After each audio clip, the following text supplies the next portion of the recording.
Hi, how are you today? Okay. We're recording this. It's St. Patrick's Day. And neither of us are wearing green. Neither of us are wearing green, but this will be posted for tomorrow. But anyway, hey, guys, welcome to another Parent Pivot podcast. I'm Steve Cummings. And I'm Julia Cummings. And we are at a nice sunny day in Georgia. It's blue sky. It got cold again after very cold. We had warm weather and then it got cold again. I don't know what happened. And everybody's worried about tornadoes. So much. So this city gets worried about weather and then it doesn't happen. And I'm like, oh my gosh, we're from Southern California and we get earthquakes which we never know when they're coming. So we didn't have to worry about that stuff. Earthquakes, fires, wind. Yeah. But we've had a lot of wind, which is why it is cold. And we have some new news we can share with our listeners. Are we allowed to do that? Yes, it's public. Okay. It's public. We are allowed. We have another grandbaby on the way. So number 6. So our son and his wife are expecting number 4. And 4 for them, right? 4 for them. Yep. So we're very excited about that. Yeah. Praying for a boy. So they want another boy to have 2 boys and 2 girls. Yeah. In fact, our kids were both Zion, who was born in October, had not met his cousins yet, or his aunts and uncles. So they all got together and had that going on this last weekend. So that was kind of fun for them, taking good pictures. And as parents of adult children, like we weren't really part of it, right? But it's a blessing to us to sit back and they're sending us videos. Of course, they're telling their siblings, "Hey, we're pregnant with our 4th," and watching their reactions. And it's just kind of fun to sit back and watch that all happen. It's like, you know what, our family's got it. Yeah. They're going to, they have their struggles, as every, adult kids is. And a lot of times when I say struggles, it's just trying to get stable in this world now and things. It's hard financially. It's not as easy as it used to be. No, especially with rents the way they are. It just seems impossible. Yeah. And things. And so, we try to help out where we can on little things, but we can't help out on big things. But anyway, I don't know why I'm rambling on that today. Not our topic. Today, I'm actually going to introduce a topic, if that's okay with you. Yeah, go ahead. Neither one of us are. So we wanted to talk about adult children. Let's talk about adult children on the Parent Pivot podcast. No, we want to talk with y'all about if you have only one child. Right, if you're an only child, and in some ways you are. Right. So So in other words, we've had people contact us and saying, I am an only child, and here's this dynamic with my parents. Right. And so we want to kind of speak into that. Yeah. And things. If you only have one adult child and you're all excited about them and they live near you, or they got grandkids or whatnot, we want to talk about that. But when you say I'm not really an only child. You're the only product of your parents, and you're the only boy in your situation. So there are some things that make you like an oldest child. Right. I do have the characteristics of, when you talk about family dynamics, I do have the characteristics of being an oldest child, even though I'm not. Definitely. Gosh, if my sister's listening to this, she was adopted by my dad when she was 2 years old. We did not realize that my mom had been previously married, and they didn't tell us till we were teenagers. So that was kind of a little bit of a news to us. Mm-hmm. But anyway, back to our subject. We want to talk to parents here. If you've got one adult child, what specifically dynamic are we talking about? So, in all honesty, when we hear stories, we're hearing people are coming to us with the dysfunction. So it doesn't mean that this happens across the board or anything like that. There's no accusations here, but people often share with us the dysfunction in their situation. Correct. So with only children, one of those dysfunctions that oftentimes children feel is they are the sole world of their parents. And rightly so. If I only have one child, that would be it, right? Yeah, and again, if you start having grandkids, it's like, whoa, we're all excited. Wham, here we go. Right. So part of it is oftentimes that child and then becomes an adult child feels almost like they're in a fishbowl in their family, in that mom and dad are always watching what they're doing. I'm going to use the term suffocating them on some That was level. the word that was used with someone who contacted me. I feel suffocated by my parents. And that Right. person is married, has 2 kids that are in late grade school going into junior high-ish. So, Right. kids are older. And at the so I just was asking questions about that because we don't face that dynamic. No, no, we have not faced that ourselves. But I can only imagine what I would be like if Sure. I only had one child. All my energy would be going to that one child. And it makes absolute perfect Well, sense. But one thing that perhaps parents of only children don't do is sit back and think, am I suffocating them? Or maybe have a conversation with your adult child and saying, hey, I realize that you are it for me, that you are have been my sole person that I keep focused on, how has that affected you? right. That might be a really good question. How has that affected you? Very open ended. Not does that bother you, where they can either say yes or no, but how has that affected you? Have a true open ended conversation about that and let them think about that and answer it. On one hand, they may love it because it's like, man, I like being spoiled. It's great. Well, but But also you have to be thinking of you now have an in-law person and part of that, and this whether it's a yes, son or a daughter, this person happened to be a son and things, but I think what was happening is mom and dad were becoming too dominating in their life when it came mm, to vacation time and wanting to take them places and go to Disney World and do this and that and the other. It was constant. It's kind of like you want to just say, hey, slow the train down. This is a little too much for us. And I have a wife in my own family that we want our alone. Not, I right, wouldn't say alone time, but our own time. But then there's another set of grandparents, right, right. Yeah, and things. And so it easily become, and even if you have the resources, because it's your only child, you're feeling like, hey, let's go every year. I want to take this grandchild here. I want to take that grandchild there, and boom, boom, boom, boom. And it's almost like, you're on steroids yeah, or caffeine and all that espresso caffeine, and all that at once. And that's not a bad thing, right? right. But it's worth asking the question. Yeah. That's really what this is about, is asking the question, Are we because coming on to, honestly their kids, that they may be fine with it. sure. They could be fine with it. If somebody had spoiled us with vacations, I would have really liked that. Yeah, but here's the other But thing though too is it also, and this isn't anything that an adult child could control, but it also can create jealousy between sets of grandparents. absolutely, which we talked about We talked about previously, a that. couple weeks ago. Yeah, Yeah, and things like one set of grandparents or don't have the resources to do all that. So here's some other ways. And again, go especially if you have multiple kids. right, right. Yeah, Yeah. But if you go to Legacy Coalition, they've got some great resources there to kind of help with that, things like that. yeah, But what we're talking about more is the adult child not yeah, wanting to offend mom and dad. right. Hey, there's a lot going on. I guess what I would just want to say is don't be offended by that. Be offended by Don't be their kids feeling that way. their kids maybe feeling. I don't, and I think if you use the word smothering, that becomes a little offensive. It sounds harsh. It sounds harsh, Yeah. but it's like and things. So ask permission. Hey, we're thinking about this.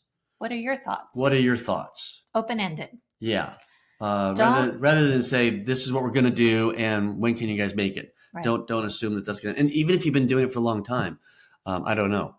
Yeah, and if you are a parent of, say, a college age student, this would be a better time to be asking those questions. Right. Honestly, I don't know. Way back when we interviewed the mom who ended up dying, the book that she wrote about her son Yes. going, just being involved with drugs and things like that. She died herself recently, very sadly. Breast cancer. Yeah. Suzanne Warman. But she had an only child. And everything went into that only child. And I think that affected their relationship ultimately.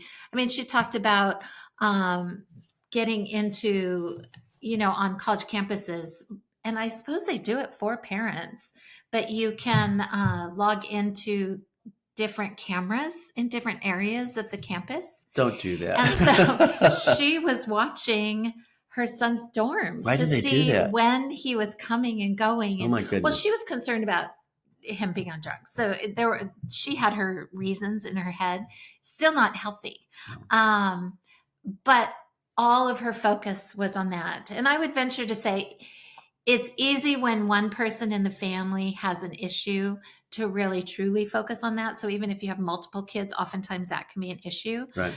But you still have distractions because you have other Right. kids and things. But when you've only got one kid and you are solely focused on that child, if you're young enough that your child's in college, ask those questions now. How are you feeling? Am I doing too much for you?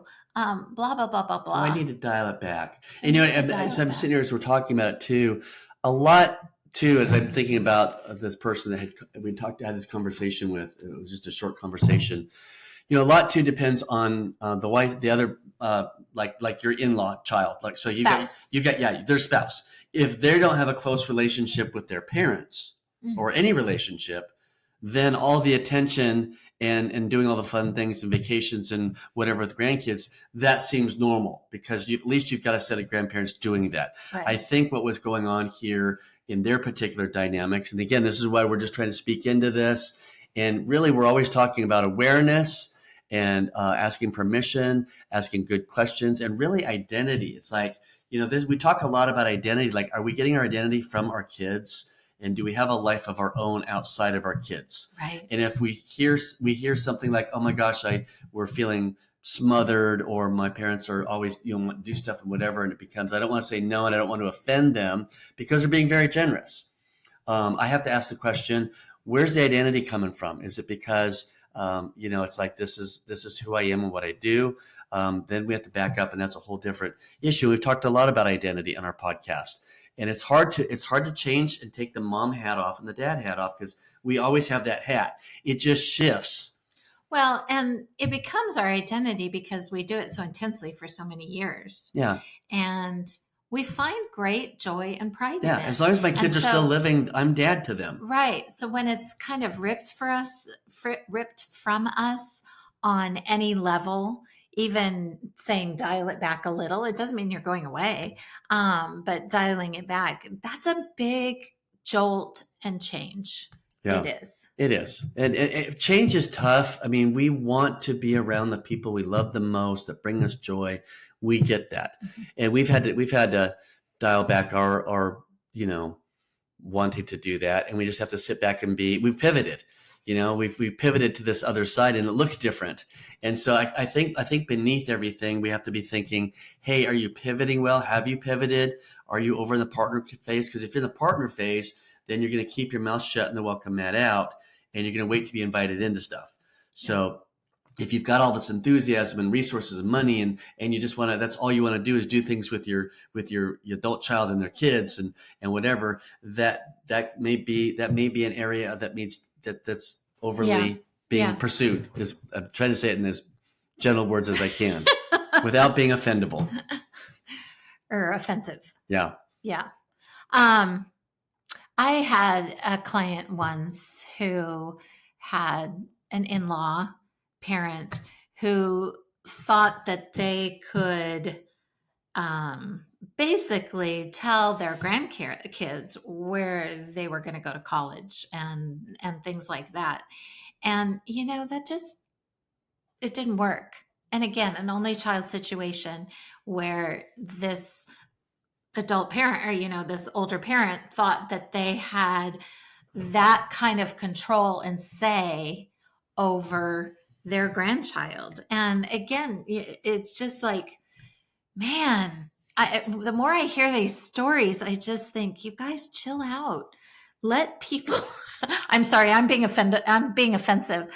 But I just want to say, chill out and allow your adult children to be adults.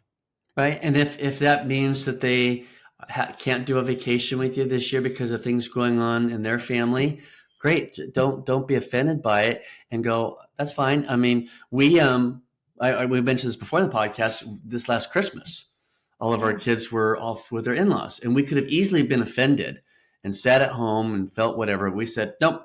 Maybe not offended, but sad, Sad, or feeling disappointed. sorry for ourselves. Right. No one wants to be with us. Our kids Right. don't want to be with us. Our grandkids don't want to be with us. And blah, blah. Meanwhile, you're thinking, oh, they're going to go off be with all the other in-law families, whatever. But we sat there and said, nope, we're going to go to Punta Cana, Dominican Republic. And we had a great time there. So much so that when we experienced that lifestyle, a couple Sundays ago at church, you grabbed the compassion child from the Dominican Republic. Yeah. And we want to go back and meet her. Visit. Yeah. And meet her. So good things come from basically having a life outside of your adult kids. Yeah. So just throwing out ideas and doing stuff. So we just wanted to kind of.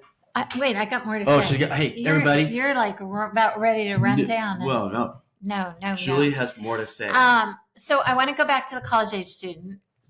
If you've got a college age kid, even an 18-year-old living at home still, like perhaps a senior in high school, where you're starting to feel the tension and pain of them leaving. And so you kind of get that, oh my gosh, my time is so limited. I just want to spend time with them. And you know how it is as a teenager. And I'm going to say that also your college age student who's coming back home, you may feel that a lot too. Like, okay, you're coming home for 2 weeks. I want to spend time with you. And you're wanting to go off and be with your friends. You're wanting to go be with others. And that's okay. It's age appropriate. You will be their parent for a lifetime. They will rely on you for things. They will be calling you about things. They will be maybe asking for advice. You will be the grandparent to their children. You will be in their life forever. Friendships don't stay forever. They change, they evolve, they whatever. And in this age group, friendships are very important. You may not appreciate that, but it's okay. Yeah. I understood that probably better than you when our kids were younger. We did, when our kids were still at home, we incorporated, when our oldest was in high school, a family night, where basically family night just meant it's Sunday, we're going to go to church, we're going to stay at home all day, we're not going to have activities, we are going to eat dinner as a family, because you know what it's like when your kids get a little older. They didn't go to see friends and play with friends. Right. And they didn't have sleepovers or, right. It was family day. Right. So, and then it was really quite simple. Sometimes because we had Disney passes, we'd go to Disneyland or whatever. That's why I was thinking of the activity. We did do activity. Yeah. But it was a time for our family just to be together as a family. And we would go to In-N-Out and we would watch America's Funniest Home Videos or watch a movie together or whatever. So our kids did not understand that. They're like, all we're doing is sitting around. What?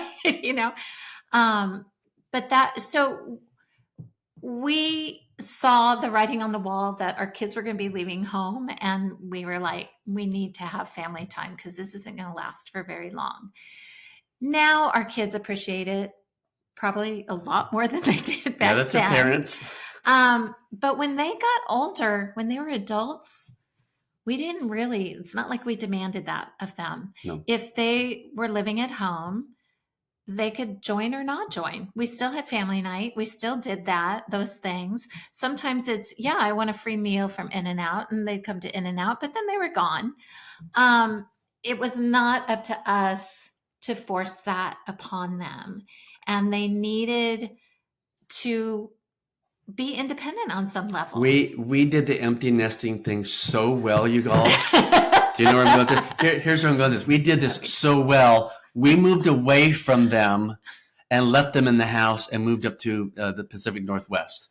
And we left three adult children in charge in the house. And that's was a disaster, by the way. That's a podcast for another time. So we'll have to promote that and things. But we should share that story. We should share that story sometime. It's like if the kids aren't leaving the nest, mom and dad will. That's what I always used to tell people. That's not why we did. No, I know. But yeah, and that was not a great situation. We'll unpack that story another time. But what I was hearing too as you were unpacking all that is we don't want to be. We don't want to overly pursue our adult kids. I think pursuit is good in the sense I of, was thinking about smothering. You don't want to yeah, I overly don't want pursue to the point of smothering. because Yes. it's almost like I remember in a dating relationship, I was overly pursuing sometimes in my relationship, and as I pursued the young lady, did I do that with you? Yes. Okay. Yes.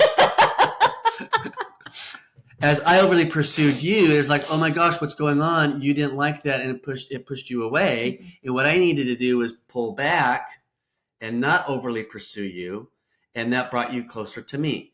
That Right. dynamic is like a human dynamic. I think so, because part of us wants to be on the other side of somebody who's confident. And when you're overly pursuing, it automatically feels like you aren't confident, you aren't sure of yourself, you aren't happy unless I'm happy. You You're sound needy. codependent, you're needy. So if you're walking around your house trying to please your child, walking on eggshells and that type of thing. And we think we're doing it out of love, which a lot of times we are, but it's like, how much of that am I doing it for me? Right. And things. And I think that's the part we're trying to address is the awareness of it all. Right. Back up and take a look. They're fine without me. Why do I feel the need to have to pursue them Right. more than what would be healthy? And I think that the reason why we do that, why we overly pursue, is out of fear. Mm-hmm. We're fearful of losing our children. We're fearful of losing the relationship with them. Right. We want to be needed. We like to be needed Mm-hmm. and wanted. Mm-hmm. I've often said that, like, I just want to be wanted. And you've had tears with my kids don't need me anymore. Yeah. So all of those things are just very real. They're part of our human condition. I think it could be harder for moms. I think it does go both moms and dads, but because moms just are so You're nurturing. giving birth to this child, and you Yeah. poured everything in and made all the sacrifices, and Yeah. throughout life, we get it. And so we did do a podcast previously, I believe, called Get a Life. And we talk about the importance of you basically finding things in your life to do you that need to don't pivot have as to I'm- do with your children. Right. As I'm pivoting and becoming a different kind of parent, I also need to pivot in how I'm spending my time and my identity and what I'm doing with my day. And I'm in a new season, and I need to Right. fill that up with some other things. Right. Because if all I'm doing is overly pursuing my only child that I have, Right. yeah. Yeah. And if the child is enjoying that, and that's great, okay. Right. But is it good for you? And Well, is it ultimately good for your yeah, it only it will child? create other things for that child in marriage if they're not married yet. Yeah. If I'm the center and everybody's revolving around me, And that's what that they used might to. become a problem. Yeah, in that can be a marriage. problem. Exactly. So yeah. So all we're saying today is be aware of that. Am I overly pursuing if I only have an only child, Yeah. whether they're still in college or going to college, or whether they're married, and just kind of take a look at that, do a little heart inventory and stuff, and shoot us a direct message on our social platforms, on Instagram and Facebook, and email us. We're getting a lot of emails, a lot from folks, and they're taking advantage of our relationship coaching as well. So if you're interested in that, shoot us an email. Yeah. So anyway, don't be afraid to ask your only child, how has that impacted you in life? That would be the question I'm wondering about. Yeah. What else? That's it. Oh, now you're ready for me to land. Talking. Now you're ready for me to land the plane. Yes, I'm done talking. She's done talking. Hey, we appreciate y'all. We're just enjoying sitting down and offering help from our perspective. And again, we're not in every dynamic. We hear things. We try to speak some truth in that. We spent some time doing some relationship coaching with folks, and we love doing that. So if you're interested in doing that, we're cutting the rate in half and spending time with folks doing that. So let us know if that's of interest. We'll put it down here in the description of this podcast how to do that. What else? Like us, rate us, review us, share us on your social media platforms. That's it. We have some interviews coming up. Hopefully, we've emailed some folks to schedule some interviews. So be looking for those coming up. We're here on St. Patrick's Day. I'm trying to think what I could say on St. Patrick's Day. We're not even wearing green. You're sitting in a green chair. Oh yes, I am. Yes, you are. It's so, apple green. Apple green. Anyway, and this is green. There you go. See, we do have a little bit of green for St. Patrick. Yes. Anyway, thank you for listening. Thank you for being loyal listeners. Have a lucky day. Have a lucky day. Go pick a shamrock. Shamrock. Not shamrock. Is that what they're called? Yeah, shamrocks. Okay. And I'm half Irish or Scottish. You're Scottish. Half Italian, half Scottish. I have a little bit of Irish. A little bit of Irish. Yeah. Okay. See you guys next week on the Parent Pivot Podcast. Bye.